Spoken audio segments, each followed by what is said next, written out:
Welcome back to the Real with Joseph Labin. I have Joseph Labin. You guys having a great Wednesday afternoon. Welcome to the Real. If you're new here, please like, subscribe, and share. I'd really appreciate that on the way here. And welcome on back into the Real. And shout out to new subscribers we've had recently, and thank you guys for your feedback and commenting on the videos and for subscribing to the channel. Really means a lot. Obviously it's just a free tap of the button, and it really takes this channel a long way. Helps promote this channel and these videos like today more in the algorithm, especially when you like the video. You can also hype the videos now as well, which is another feature you can do down by the comment section where you can hit the hype button. That will help promote this video more as well. So shout out to all you guys, and thank you to all the new subscribers as well. And yeah, let's get into it. Obviously, interesting topic at hand today. Obviously, as we continue on with this LeBron free agency saga, as we continue to wait for LeBron James to make his announcement, as the man himself is going to be going into his 24th season. Obviously, he's informed the Los Angeles Lakers that he will not be coming back, and they departed ways. So now he is officially a free agent. His rights were announced today by the Lakers, so he's officially a free agent. And where's he going to go? And like we've been talking about recently, all signs are still pointing towards Cleveland. And a lot of people behind the scenes believe it's still going to be Cleveland, from league insiders to reporters to even people I've talked to that are in the LeBron circle. They've even said that they feel like it's got to be Cleveland. But he's going to take his time. And clearly he is doing that because we have not heard any announcement, obviously. There's been no really indication other than it just feels like Cleveland's going to be the team. That's all we know right now. And so here we are, and where's LeBron going to go? Again, we believe it's Cleveland, but when's he going to announce it? That's the big thing everybody's wondering. And doesn't seem to be a rush on it. So right now, according to some of the odds, and this is from Kalshi, this is what they are right before I came live. I put this up here. Cleveland 47%, Miami 19%. I think Golden State was right around 19% as well, maybe tied Miami. So Cleveland's been kind of in the 50s. They were in the 60s the other days, and recently in the last few days have been kind of in the upper 40s, 50s. And then now Miami's been and the Golden State kind of flipped back and forth as the 2 slot. You're usually around 19% or lower. So nothing's really changed in terms of the odds. They even have odds now. I saw, or a percentage. However you want it. I think this is your prediction market or a percentage about when he will be announced or when he will announce his next team. And it says before July 17th, which would be next Friday, not this Friday, next Friday, 60%. Before July 15th, 48%, which would be a week from today. So I'm going to, I'm hoping, I'm going to say before July 15th.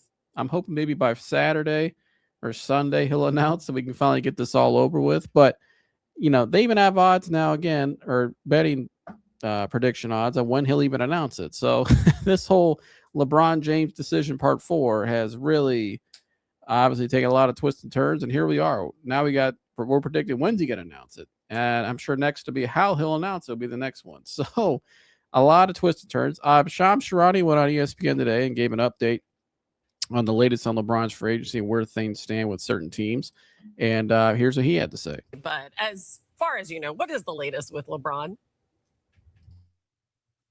And LeBron James, Rich Paul, they're continuing to sift through the leading contenders, the different options, the different teams that have been pitching Rich Paul over the last week since LeBron James informed the Lakers that he's going to be moving on elsewhere. That includes Golden State, Cleveland, Miami, Philadelphia, Minnesota. What we do know, though, is LeBron James wants to be in a competitive, competing environment. He wants to play meaningful basketball, I'm told. But as far as the timeline, there is no timetable. LeBron James does not appear to be in a rush. The last couple weeks has been a lot of family, friends, and golf for LeBron James. Over the last couple weeks, he spent time in the Ohio area, in Akron. He spent time with his close friends and family. That includes Brandon Weems, his close friend, longtime childhood friend, who is now a leading executive with the Cleveland Cavaliers.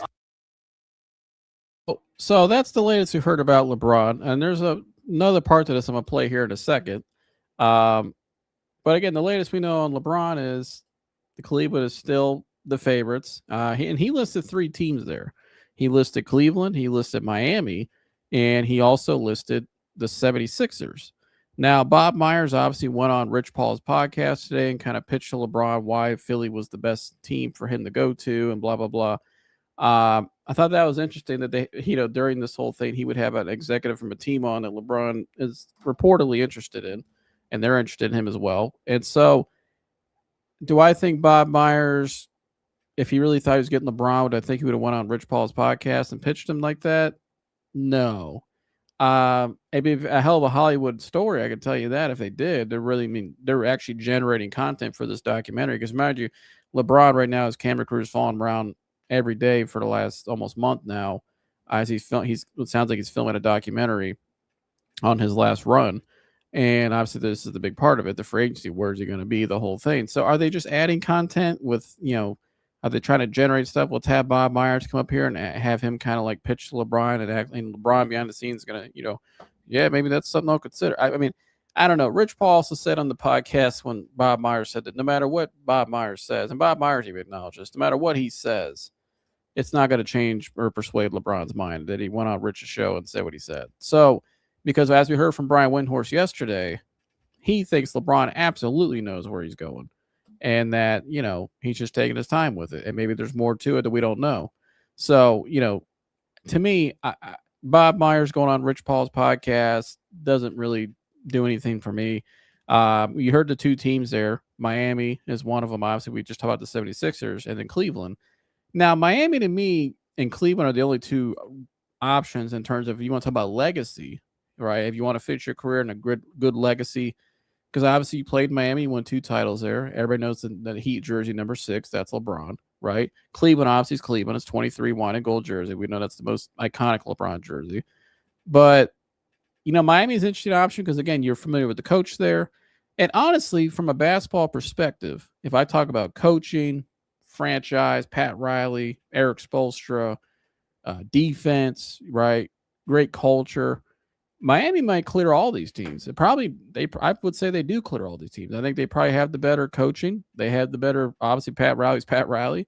You got Bam, you got Giannis. That's gonna be a hell of a front court, right? They got some other guys. Andrew Wiggins, good perimeter defender. Davion Mitchell, young athletic guy, but they need some more shooting. But you could say Miami, from a cultural standpoint, basketball standpoint, might be the best option.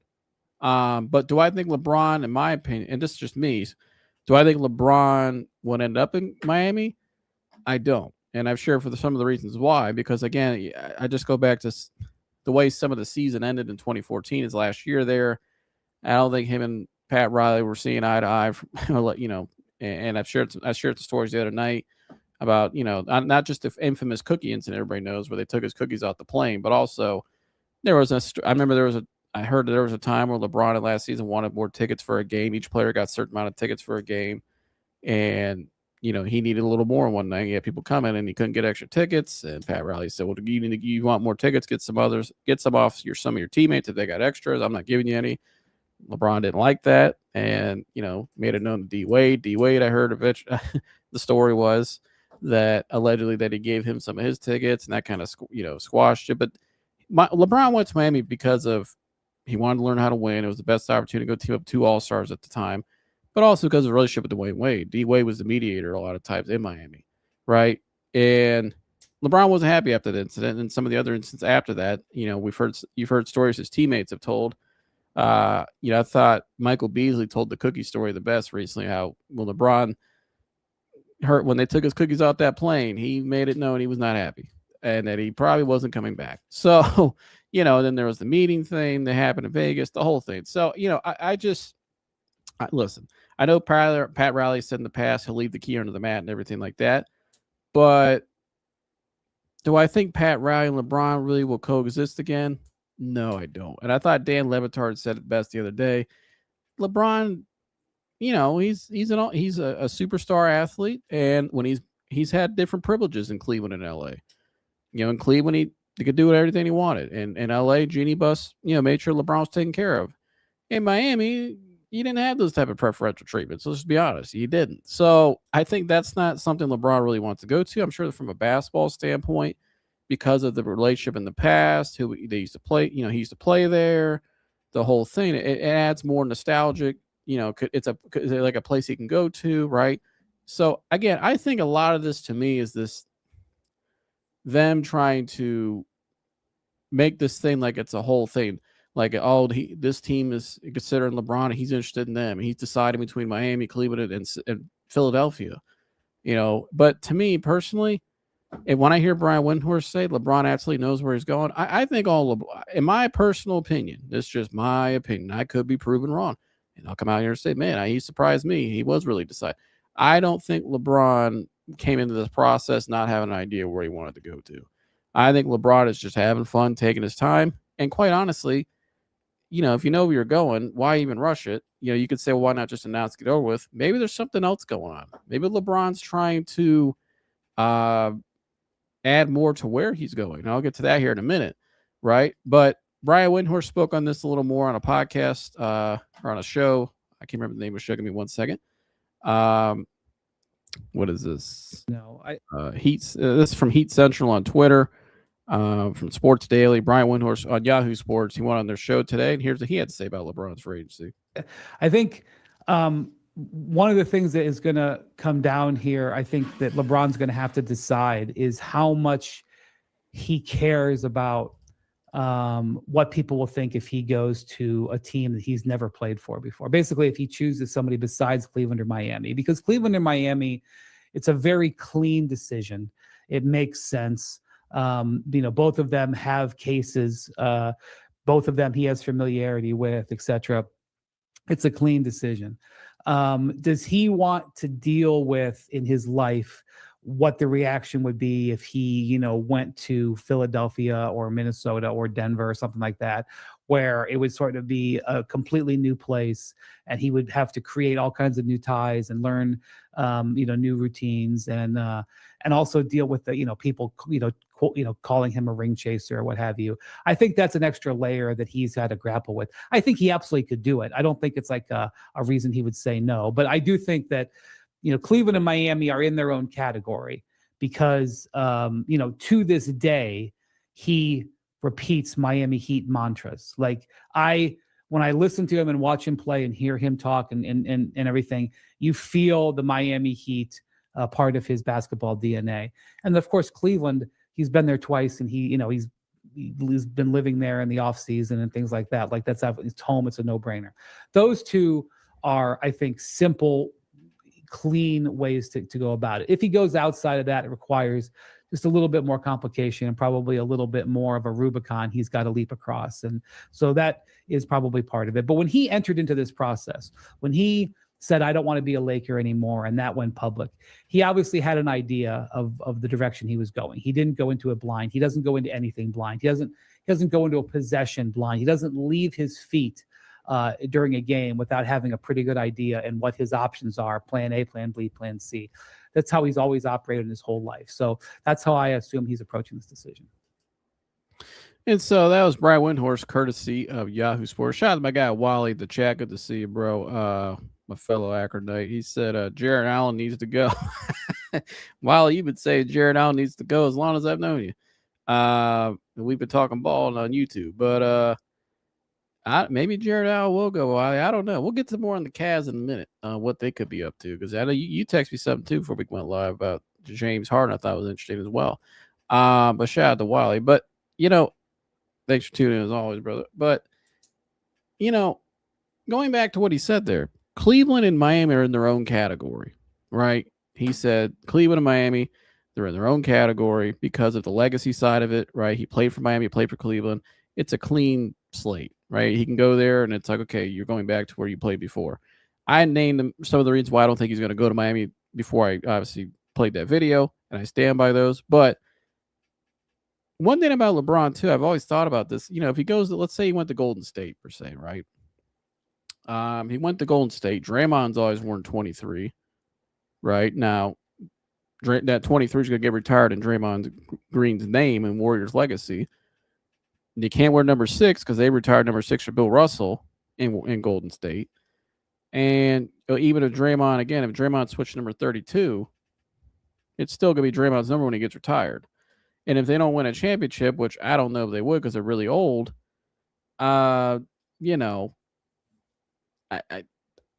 LeBron's not leaving a legacy in Golden State. I just don't think LeBron wants to do that. I think what Brian Windhorst is really telling you there, which you kind of follow LeBron along, he's a guy who wants to leave a legacy everywhere he goes, right? He when he went to the Lakers, he won a championship at 23. He passed Kareem in number 6. He's probably going to get both numbers like Kobe retired in Lakers allure. So, I think with the Cavs, obviously that's a slam dunk. 23 is going to get retired. They could retire right now. 6 in Miami is going to get retired in LeBron James, right, in James' name. So I think LeBron, that means something to him. I think when you're making a documentary like this and you've had this legendary career, this storybook career, I think that's important to him. And I think he wants to end it somewhere where it really means something, where he leaves a legacy, right? Where he has a real shot at winning. And so to me, I don't see that in Miami. I think Miami's a really good basketball situation.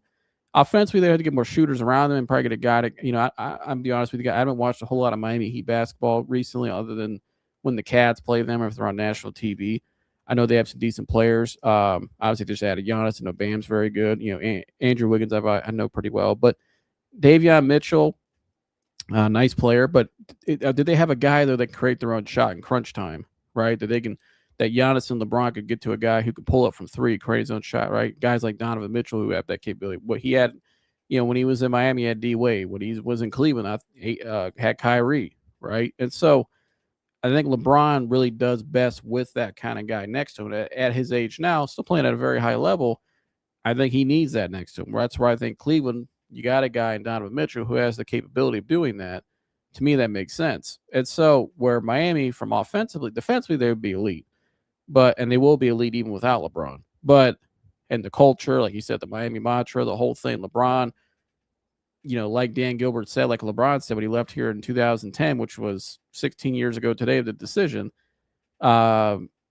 he went down there and went to college for 4 years and learned how to win. He got a PhD in basketball excellence, and this is how you become a champion in the NBA and what it takes to be an elite and a premier athlete. And he learned that down in Miami. And he brought that back to Cleveland. He's used that blueprint ever since. Obviously, went to the Lakers. The Lakers are the Lakers. They are the standard for as a franchise, like them and the Celtics, obviously. But, LeBron has kept that for his own personal sake and how he views the game for the rest of his career. And so, I think that, obviously, I get what he's saying, but I think LeBron, ultimately, the complete package for him where he can have the full autonomy and still have a chance to win. And, he's got his guys, Braden Weems, obviously, get a high-level executive with the Cavs.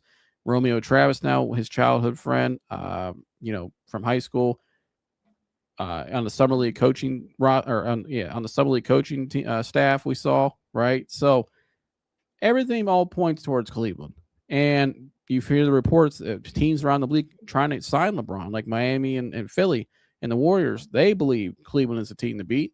And LeBron has really done nothing, and there's been no movement that really signals otherwise. So why is there a holdup? If he's going to go to Cleveland, well, what's the holdup? Well, I'm wondering if there's a theory behind all this, and not just because he's trying to film a documentary, right? And it adds more content to it by dragging it out. We've talked about it, but also, shout out to Wally. Yeah, Wally wants Jared Allen to go. He's just going to keep waiting. He said, Draymond too, I'll pass. Shout out to you, Adam Hurley. Thanks for tuning in as always. But I'm going to get to that in a minute. But that's what I'm getting to right now with Draymond. Is LeBron also trying to get other players to come here with him? Because we heard reports yesterday about Jonathan Kuminga and a sign and trade, right? So if Jonathan Kuminga, you're going to sign and trade for him, you still probably got to make some roster flexibility financially, but also LeBron's probably going to sit and wait. And, let's say I agree verbally behind the scenes. They know I'm coming. Let's try to work out the other piece first, and then I'll sign last. And also make sure it gets done. Because the Cavs, when I'm sure when he looks at that roster, like everybody else, are like, man, they could use a guy like Kuminga off the bench. Another 3-and-D type of wing, 6'7", 6'8", 225 pounds, athletic, 3-and-D type of guy. They need that. Young, you could still, could still grow. But as a bench guy, that's a good pickup for the right price. And so maybe LeBron's waiting back on that as well, because we've heard that report about it. And I told you guys a lot of the rumors behind the scenes that I heard when James Harden opted out it wasn't just for LeBron. It was for LeBron and another player. Well, And I think that player might be Jonathan Kuminga, right? And so, and shout out to my mom. Love you, Mom, as always. Hello, everyone. Hope everyone's having a great day. Thank you, Mom. Thanks for tuning in. Love you. But could it be Jonathan Kuminga? Could it be Draymond Green? And I can't believe I even just said that, because some of the rumors right now are, could Draymond Green be the guy LeBron's trying to bring with him to Cleveland as well? And I'm be honest with you, I still would give it a lower chance, because I'm just stunned. Even when I saw this last week, some people on Twitter on X, and shout out to them. Hey, they were seeing it ahead of time. They were like, maybe Draymond joins LeBron in Cleveland, and I was like, yeah, but no, I don't see that. Draymond opted out of what, $28 million. Like he probably opted out just to make it look like, we're trying to get LeBron and I did my part, and if we don't get him, I'll just opt back in and get my money.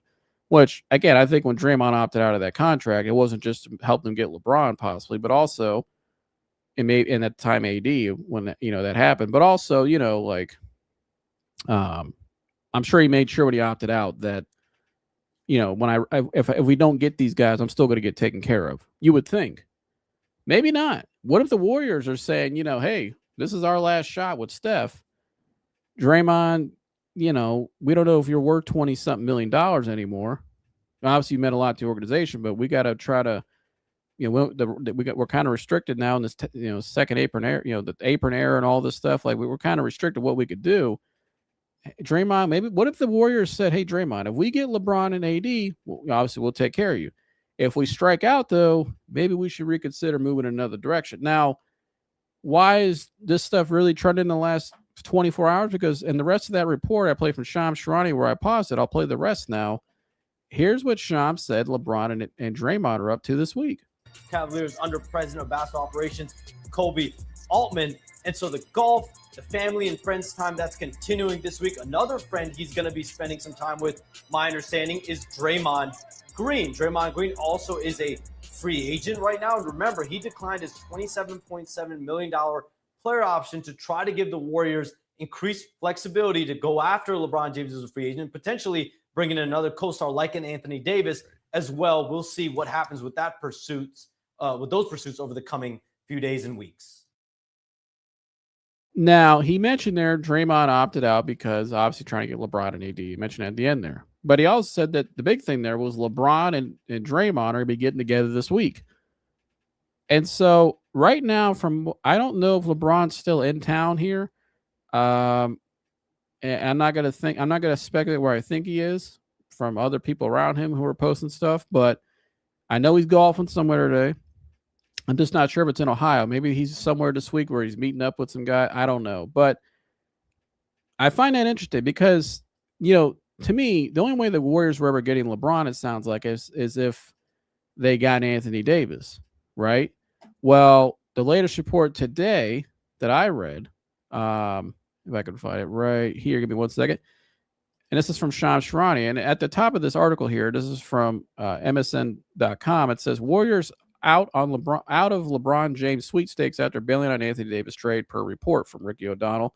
And it says right here from Shams Charania, it says Charania reports that the Warriors believe they're not a finalist to sign James unless they swing a trade for Anthony Davis. Now, we also heard Anthony Slater, who covers the Warriors for ESPN, say last week that the Warriors didn't feel like they were, at the top of his list. And they're kind of, to me, I said it sounds like they're kind of conceding a little bit. They know they're not going to get him and letting their fans kind of know ahead of time, like, hey, this might not work. Like, our ultimate plan's probably not going to come through.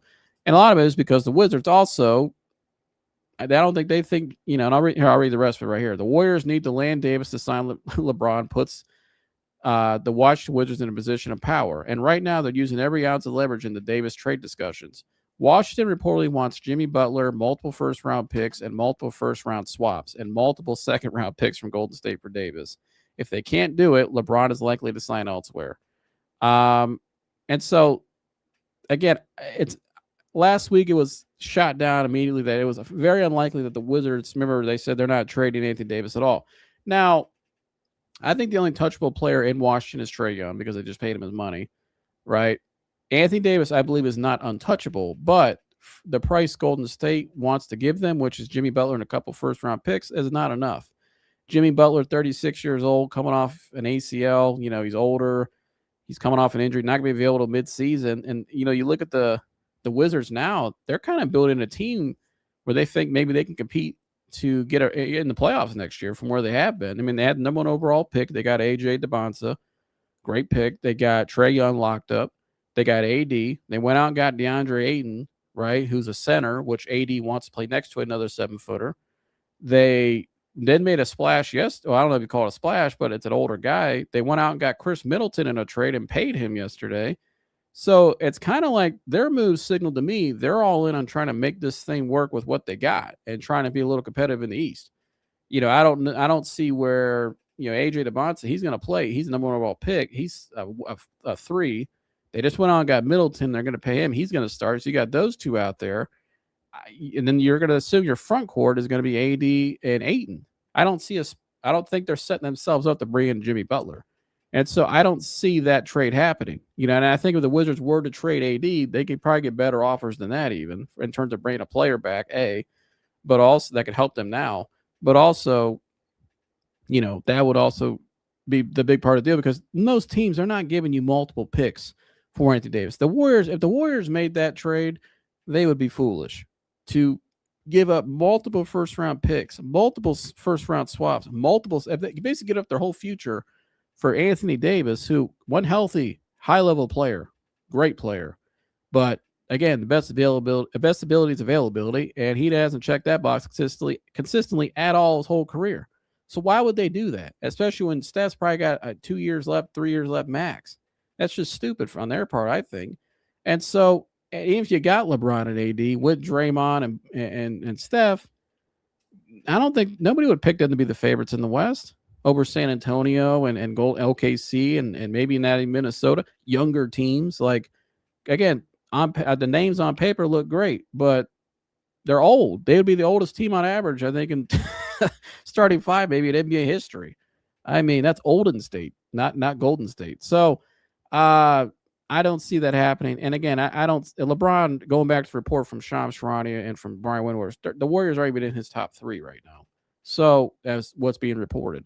And so I don't see that happen. Now, what's going to happen with Draymond, though?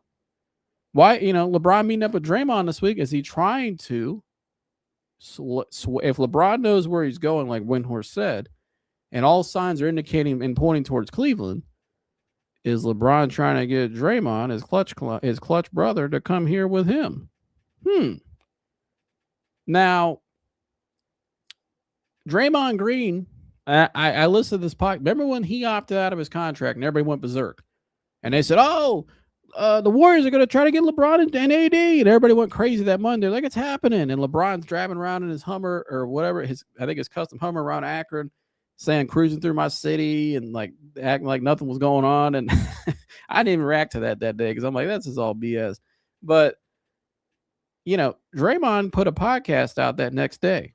And I went and watched it like everybody else did because he teased it that day and said, tune in to the Draymond Green show tomorrow. And I remember I went and listened to it. And in the beginning of what he said, he goes, I opted out because he explained why he opted out. He goes, I opted out because, I'm trying to help the franchise and it's all about optionality. But he said something at the end of that always stuck in the back of my mind. Now, again, I'm not saying I think Draymond's coming to Cleveland, but I even had the thought last week as well. I just didn't entertain it because I'm like, I just don't see it. But the more I think about it now and how things are kind of lining up as we're seeing this unfold live in action day by day, I'm just kind of like, I don't know, man.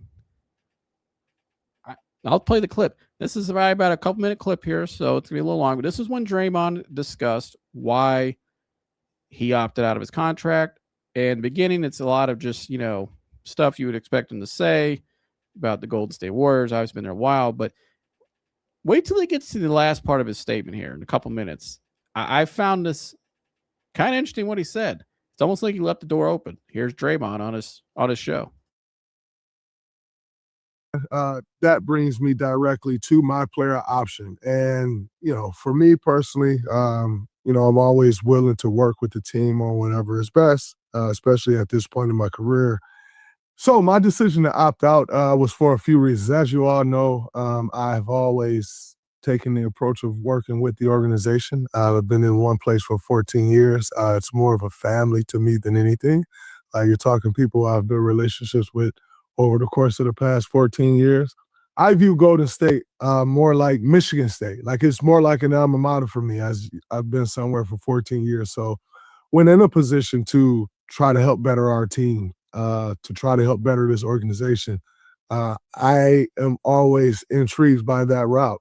So opting out, I think for us, it leaves optionality. It gives optionality. It allows to possibly do some things. Joe Lacob, Peter Guber, the ownership group has never been one to shy away from doing things that help this team get better. And if I can stand on that same side and have a hand in helping this organization be in a better position, I'm always willing to do that. Now, I'm going to pause it right here. Now, you hear that first part of his statement, right? Sounds like he ain't leaving. It sounds like, hey, I opted out to see if we can try to get LeBron and AD. Because mind you, when he put this out, it was the day after he opted out of his contract. I think he recorded this the day of. It was right at last Monday, last week when he opted out, right? The big report after was their whole goal was to get LeBron and AD. And then a day later, that obviously the AD part quickly got shot down. And then as time went on last week, it was like, okay, let's make Gold State's in the LeBron sweepstakes either. So you hear that, okay? And it sounds like Draymond's just being a team player. He views Golden State like he does Michigan State as alma mater in college, right? He's a Golden State for life. He's going to finish his whole career there, you would think. Now, again, Draymond said he opted out to see if we could do some things, and that Joe Lacob and the ownership, Peter Guber, they've always tried to swing for the fences, basically. I'm paraphrasing a little bit to, try to make a splash. We know what that splash was what they were trying to do, was trying to get LeBron and AD. Now it seems like they've appeared to have struck out on that completely. Listen to Draymond in the second half of this statement here. Maybe there was always a part two to this. And so it gives everyone optionality with me opting out, and we'll figure it out from here on what's the best course moving forward. And so feel great about it, and we'll see where it goes from here. But that was kind of at the meat of my decision, at the heart of my decision to opt out. And so now we look forward into free agency and what's to come. But it's exciting time. Free agency always brings different twists and turns to the NBA, which I think is what makes NBA one of the greatest leagues in the world, is when you can dominate the airwaves and things and there's no basketball being played, and this is one of them. So that is my decision, or that is why you read about the decision that I was opting out. And now we'll look around and we'll figure out what's best.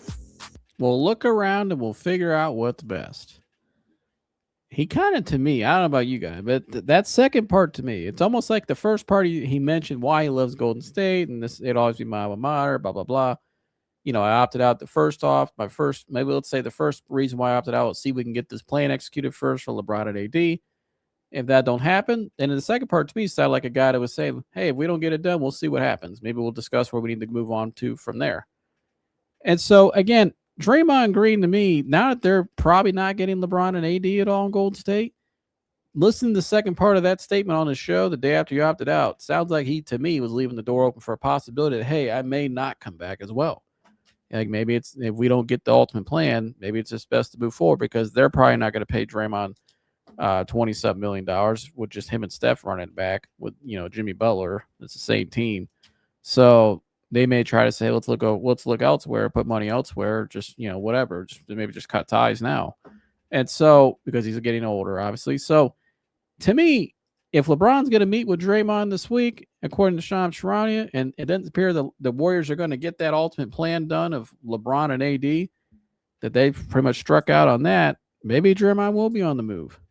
It's possible. Now, Steph Curry spoke today about playing with LeBron. He's at a golf tournament this week, I believe out in California, and I know out west. But anyways, he's out golfing today. Was asked about playing, possibility of playing with LeBron, and here's what Steph had to say about it. It's been a crazy offseason in the National Basketball Association. Free agency, trades left and right. There's one free agent out there, LeBron James, and he's shown some interest in being a Golden State Warrior potentially. Any idea or comment on that idea of playing with LeBron James? Say more so, I'm interested to just play golf with LeBron. We'll handle the basketball stuff, but I want to see the golf LeBron free agent. He's out here really grinding on the game, but I'm sure, you know, we obviously would love to play together. Hopefully it happens, but you know, he's deserved the opportunity and the right to take his time with the decision. He's getting Now, Steph Curry gave the most, respectful answer possible. Didn't get feed too much into it, but what he did say to me, he said, "I'm more interested in LeBron, the golfer free agent. I'd rather play with him. I want to get on the course with him." I'll be honest with you, it didn't sound like a guy to me that sounds like they're getting LeBron.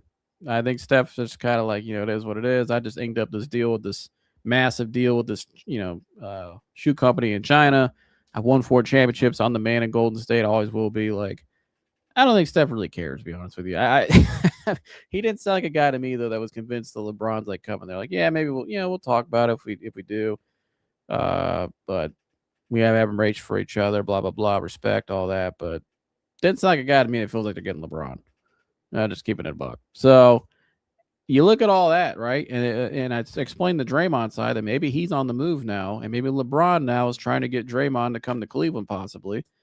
Or maybe they always knew this possibility would happen. How could the Cavs make it happen though? Because I don't see Draymond going from why would he opt out of $20-something million, almost $27 million, to come to Cleveland? Because right now all they can offer him is a minimum deal. Why would he do that?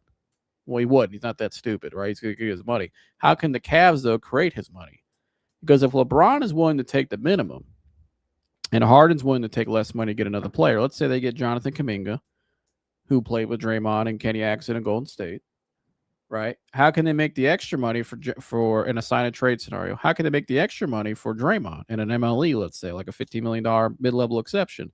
Well, like it's been reported all along, you'd have to trade probably Max Strus and Dennis Schroeder. What if Max Strus is the guy that maybe gets sent for Kuminga, and maybe you dump off Dennis Schroeder and creates more money? And I don't know, I'm not a capologist. If you're somebody watching right now who knows more about cap than me, please put in the comments what that would look like. But we know Strus and Schroeder would be 2 guys that would have to get moved. And it was reported the other day, it says otherwise, I'm talking about LeBron's free agent, otherwise it's in the quiet. As of writing this, no one knows. Count the Cavs in that group. Cleveland has 1 or 2 roster moves available. Excuse me. 1 or 2 roster moves to be able to pay James $15 million next season. Instead, unloading Max Strus and Dennis Schroeder, but hasn't done either yet. I am told they, like other teams pursuing James, are in a holding pattern. And so maybe the holding pattern knows LeBron, though, trying to get stuff done to bring people with him. Very possibly. Shout out to Nicholas. He said, LeBron to the Heat, bro. He wants to play with the ball without having to be super physical at the stage of his career. Miami is perfect. I talked about Miami earlier, Nicholas. I think, from a basketball standpoint, Miami makes a lot of sense. Obviously, Eric Spoelstra, great coach. Pat Riley is who he is. The Heat culture, everything. He's been there. I don't personally see LeBron going to Miami. I think it would be probably his second option because of the legacy side of it. He's already been there, and his jersey's going to retire there and all that. I don't see him going to Miami, though, because I don't think, like Dan Levitard said the other day, I don't think LeBron wants to play underneath that culture again with Pat Riley. He doesn't get the preferential treatment in Miami that he got in Cleveland. Maybe that will change this time. Maybe Pat Riley will be more loose. But I know people like Levitard in Miami, they believe that wouldn't change. That, he's always Pat Riley's Pat Riley. I just don't. I don't think LeBron's going to be in Miami Heat. Not saying it couldn't happen, but I just don't. I think all the signs still indicate Cleveland, personally. But from a basketball standpoint, sure. But I think LeBron, it's more than just a basketball standpoint as well. Proven coach, proven GM, 4 straight finals, 2 rings, best player out of all time. He's considering the Miami Heat if he wants to win. Miami is the pick. Miami makes a hell of a case for sure. But if I was a betting man, would I think he's going to Miami? No, I don't. That's just me. But yeah, it's a good. It's a good. It's definitely a hell of an opportunity though, basketball wise, for sure. I think Miami's got something cooking down there for sure, and they've always been a great organization, well ran, and very well coached. But back to this though with the Cavs, real quick. It sounds like they're in a holding pattern. And that the only way they can unload and create that $15 million next season would be by trading Max Strus and Dennis Schroeder. Well, Brian Windhorst today went on ESPN Cleveland and talked about Max Strus again and him possibly being traded. We haven't heard a lot of trade rumors in the last week. 3 weeks ago, we heard a lot about Dennis Schroeder and Max Strus possibly getting moved. Now we're hearing Max Strus brought up again soon. Here's possibly getting traded maybe soon. Here's what Windhorst said today on ESPN Cleveland. The Cavs can get to $6 million without trading Strus. Is that enough? Or do the Cavs say, hey, listen, we have $4 million for you. That's what we have. We can't take our team apart any further. We have $4 million. These are things that I don't know the answer to. But one of the things that we're not seeing right now is player movement. Right. And so that, indicates that there isn't some sort of salary demand. But if you see the Cavs trade Max Strus, you will know that there's some sort of action going on there. That's what we're kind of waiting to find out. And I'm wondering, that's courtesy of ESPN Cleveland, and I'm wondering if Max Strus being moved, is that the way they can move a space, but also create the money to get a guy like Draymond Green? And that's what I'm wondering, right? Could they try to move Max Strus to try to create a space, maybe a $15 million? Because let's say LeBron's willing to take the minimum, which has been reported. What if he's trying to get Draymond to come here and Draymond says, maybe him and Golden State say, maybe it's best we part ways. We didn't get the LeBron and AD plan to follow through, right? What if they move on, right, and part ways? And little LeBron's trying to say, hey, why don't you just come to Cleveland with me? We'll get you $15 million and we can maybe, be on a contending team in the East, a team that went to the playoffs last year, obviously, but also made all the way to the East Conference Finals. And they got guys like Donovan Mitchell, who's locked up. They got Evan Mobley. They got Jared Allen, right? Still have James Harden, who, I know right now everybody's high on him, but it's still, I think, a decent player, a good player. But so, they got a shot. And maybe adding you and me, we can go there and, take them to the next level. So, and honestly, when I think of Draymond Green, because I know we had the comment earlier, somebody's like, oh, they're out on Draymond. Draymond, obviously, a lot older. He's not, to me, on a contending team, he's not a starter for where he's at his age. I think if you brought him off the bench, I think he could bring value. But I think where Draymond brings a lot of value is just his intangibles. And that's, experience, I think leadership, holding guys accountable. Obviously he's had his moments, but I think he comes from he's always struck me as a guy who demands excellence from his teammates every day, right? He's had a sustainable and successful career. They've been a part of a lot of winning there. And so Draymond, to me, I think, could make a lot of sense for the Cavs. And I think it's something they need on their bench in their locker room. They need that guy with that kind of presence and that kind of, and also, most importantly, somebody that's willing to go out there and have a little edge, right? And bring some chippiness. The Cavs have missed that physicality dramatically. I think they've missed that physicality a lot in the playoffs in the recent years. I think they're a little better this year, but they need that guy who's kind of like a bit of a hard ass on the bench that likes being an instigator. Likes to go out there, get chippy, likes to set the edge and the tone for the game. They need that enforcer on the front line. I think if you get a guy like Draymond off the bench for the right price, let's say the mid-level exception, and LeBron's here, and maybe somebody gets to work a sided trade for Kuminga. Now you might have a team cooking. Now you've really bolstered your bench a little bit, right? You got a wing, you got a guy off the bench, and Draymond with experience, brings some intangibles and a force on the front line. And then you obviously get LeBron James. I like that team. I think that's a much better Cavs team than what they have been by a lot. And just bringing the experience of LeBron and Draymond alone, what I think is going to help these guys a ton. And hearing that James Harden and Donovan Mitchell are both willing to play with LeBron, and they're definitely trying to make it happen, I think they'll be able to figure it out, and they'll sacrifice. Obviously, if you're willing to bring him here, you're going to have to sacrifice because there's only one ball. And so I think they're willing to make that happen. And those two should want guys like LeBron and Draymond because they're trying to learn how to win. And you got two guys that you could bring here who have 4 championships apiece. So and bringing intangibles you just don't have, and leadership that you just don't have. I don't see it with the Cavs' current roster. And so, and I love Donovan. I think he's done a hell of a job in Cleveland. I think I've seen him be a leader, but Donovan's never won either. They need that guy that can help win. It's like when LeBron went to Miami.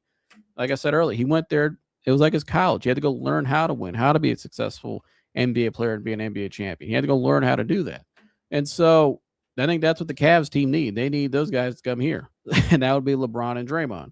And so it's an interesting thought. It's an interesting scenario that could be unfolding. It'd be a hell of a plot twist, like I put in the title. Is really LeBron sitting out right now? Not only because for his documentary to add more content to that, but also is he trying to make a way to get Draymond here and maybe some other moves to bolster this team even more? Very possible. I think very possible that maybe what LeBron's up to right now. Because if Brian Windhorst, like you said yesterday, he said at LeBron absolutely he thinks knows where he's going, then what's the holdup? Maybe there's got to be something else going on behind the scenes. And so, the only other thing I can think of, they're trying to trade James Harden for Kyrie. I've seen that speculated out there. I don't think that's very likely, but I think James is part of the plan. I heard James is building a house in the area. I'll just leave it at that. But it doesn't sound like a guy that's leaving anytime soon. And he's being a team player by opting out and taking less money. So I don't think that's the scenario. I think what it could be, though, is LeBron trying to bring people with him and bolster this roster, and then he'll sign for the money he'll get. That could very well be what's playing out here. And so if you see some moves made by the Cavs here in the next day or 2 or 3, but going into the weekend, I think like Brian Windhorst said, if you see that Max Strus trade happen, if it does happen, then there's something up.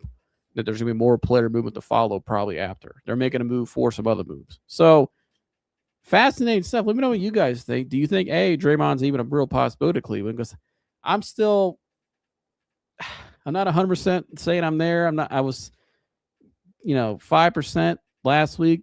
I'm probably about 30% right now. It could happen, but I'm not fully convinced. I don't know. I got to see some moves made by the Cavs first to show me like, hey, they're actually going to try. But I think it's an interesting thought. Is this something why it's being delayed, right? Why LeBron's delaying the announcement? Because if all signs are pointing towards Cleveland, that's where you want to be, and you've been here for the last 2-3 weeks, whatever. I mean, why not just go ahead and get it done? Maybe they're up to something else. And like I said, now they have the prediction market now has when will LeBron James's new team be announced? And this was the odds as of before I started the show 47 minutes ago. Before July 17th is 60%. Before July 15th was 48%. And 15th obviously is a week from today. 17th is next Friday. So hopefully it's before both of those dates, I hope. And then the odds, again, as of an hour ago, were Cleveland 47%, Miami 19%, Golden State, I think, were maybe tied with Miami 19, right in there. So Cleveland's had a pretty steady lead for the last 4 or 5 days. And so here we go. Here we are. And let's see what happens. Maybe Draymond Green is coming to Cleveland. Shout out to my Grandma Patty. She said, Grandma Patty here watching as always, informed. Appreciate you, Grandma Patty. Love you as always. And thanks for tuning in. But shout out to all you guys for tuning in today. Shout out to all the people who's always supported this channel, the moderators, all my guys. And shout out to all you guys. Love every one of you. And thanks to everybody for supporting and tuning in. As always, means so much. And, I'm very grateful for this channel, how it's grown. And please continue to like, subscribe, and share. I really appreciate that. And also, if you'd like to call and leave a voicemail, if you don't want to comment, you can call and leave a voicemail, and I'll play it on the next show. We actually had a voicemail left by somebody the other night. I meant to play it yesterday, and I forgot because I was caught up at the end of the show. My apologies, but I'm going to play it today. But again, you can call into 216-532-5550. Again, 216-532-5550. You can call, leave a voicemail, and let us know what your thoughts are on LeBron's free agency and Draymond. Is he coming here? Like, you can leave us your thoughts, and I'll play it on the next live, the voicemail. But I got a voicemail to play for you guys right now. This is from right here. Let me play this. This is from the other night. This is from Joy in Cleveland. She called in and left her and gave her thoughts on where she wants to see LeBron go. And here's what she had to say. My name is Joy Harden. I'm calling for Cleveland, Ohio, and I want LeBron coming back to Cleveland because I heard that he's going to sign tomorrow. I don't want him to go to the Golden State Warriors because he can't do nothing with them. I want him to come back to Cleveland. So he could do something with Cleveland, but I don't want him to go back to Golden State. I don't want him to go to Golden State. I want him to come to Cleveland. All right. Bye. Shout out to Joy Harden. Thanks for calling in. Shout out to her. She don't want him to go to Golden State. She made that very clear. She wants him to come to Cleveland. She is just dying for LeBron to come back to Cleveland, like all of us Cleveland fans. So, hey, Joy, I hope you're right. I don't want him to go to Golden State either. I think that'd just be kind of weird. I don't think it's going to happen, but you never know. That would be kind of weird though. But I'm with you, Joy. Thanks for calling in and leaving a voicemail. I appreciate you as always, all you guys. And yeah, man, please like, subscribe, share all the good stuff. Call, leave a voicemail as well. Again, 216-532-5550. You can call, leave a voicemail right now and give your thoughts on this topic, all things LeBron. And is Draymond, what do you think? Should they even consider bringing him here? Do you think he's coming here? What do you think's going on there? Let us know. And maybe let us know when you think the announcement's going to be. If you got an inside information, hey, if you know any inside tip, call and leave a voicemail. You can leave it anonymous, and I'll share it on the show as well. But yeah, 216-532-5550. Call and leave a voicemail today or right now, and I'll play it next time on the show. But shout out to all you guys today. Like, subscribe, and share, and all that good stuff. And thanks for tuning in today, and I'll see you guys in the next one. I'm out of here.